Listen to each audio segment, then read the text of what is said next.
Mes chers concitoyens, j'ai eu l'occasion hier pour le 81e anniversaire de la libération de notre commune, le 26 août 1944, de célébrer et rappeler bien sûr la résistance villeneuvoise qui a existé et qui a conduit nos alliés anglo-américains, canadiens et plus particulièrement américains et canadiens sur notre commune pour la libérer, et de regretter que l'on ait choisi le 80e anniversaire de la fin de la Deuxième Guerre mondiale pour proposer de supprimer ce jour comme jour férié.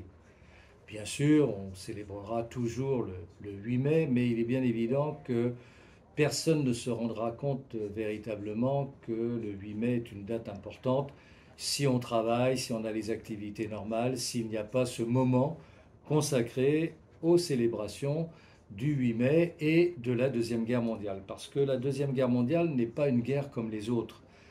Tout le monde sait l'importance de la Première Guerre mondiale, qui a été une horrible boucherie, qui a fait 20 millions de morts, mais qui n'a concerné essentiellement que les soldats, les combattants, les militaires. La Deuxième Guerre mondiale, qui a fait 50 millions de morts, bien plus, a été aussi le théâtre d'opérations qui ont rendu cette guerre insupportable par la souffrance qu'elle a entraînée, notamment sur les civils. Les civils, c'est-à-dire des familles comme les vôtres, comme la mienne, par les bombardements, par la volonté de détruire des villes entières, même lorsqu'elles n'étaient pas forcément des villes stratégiques. Les villes allemandes ont été rasées, Cologne, Dresde, Hambourg, mais aussi les villes françaises, Brest, Le Havre, Royan et Saint-Laurent-du-Var, dans notre département, a eu aussi les bombes américaines qui lui sont tombées dessus, avec des victimes innocentes, des Laurentins dont certaines familles que j'ai bien connues. Et donc la Deuxième Guerre mondiale, c'est beaucoup de destruction, c'est beaucoup de gens innocents qui sont ainsi balayés, mais c'est aussi une volonté exterminatrice d'une catégorie de la population, les Juifs, pour ne pas les nommer, et c'est la Shoah. Et 6 millions d'individus qui n'avaient qu'un tort, c'est d'être juifs, déportés, arrêtés, emprisonnés, torturés, abattus, et puis tout simplement exterminés massivement, femmes et enfants, vieillards compris.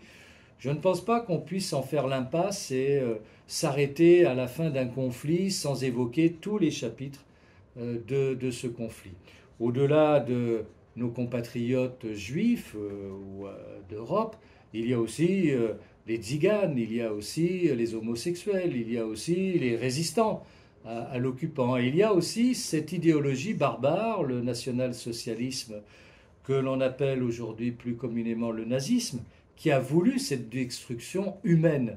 Et donc le 8 mai est une date un peu particulière. Bien sûr, c'est la fin de la Deuxième Guerre mondiale, bien sûr, c'est la fin des combats, mais c'est aussi une volonté de faire un autre monde. C'est ce qu'a symbolisé l'ONU, l'Organisation des Nations Unies, au départ, même si aujourd'hui, effectivement, ses ambitions paraissent bien édulcorées.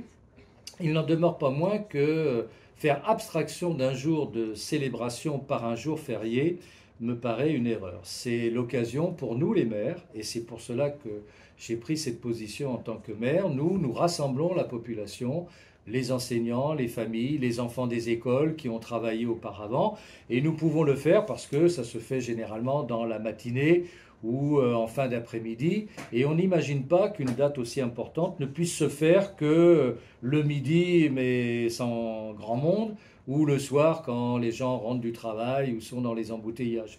Il y a là une réduction de cet événement qui s'apparente pour moi à du révisionnisme historique. Et donc je regrette cette initiative intempestive pour une raison quand même médiocre. Le gouvernement serait tellement aux abois qu'il lui faudrait à tout prix faire les poches de chacun et trouver 2,5 milliards, et on n'a rien trouvé de mieux que de balayer la mémoire de notre histoire. Mémoire déjà bien en difficulté aujourd'hui quand on voit le révisionnisme général et la façon dont on n'est plus capable dans nos écoles de traiter de la Shoah par exemple. Et donc il faut qu'on puisse continuer à parler de la Shoah, qu'on puisse continuer à parler de la barbarie nazie, devant nos monuments aux morts, sous nos drapeaux, avec la présence de détachements militaires, de réserves ou d'actives, pour pouvoir garder ce souvenir et nous préserver, eh bien, nous préserver d'avoir à subir de nouveau des événements de cette nature. À Dachau, il y a écrit: qui ne se souvient pas du passé se condamne à le revivre.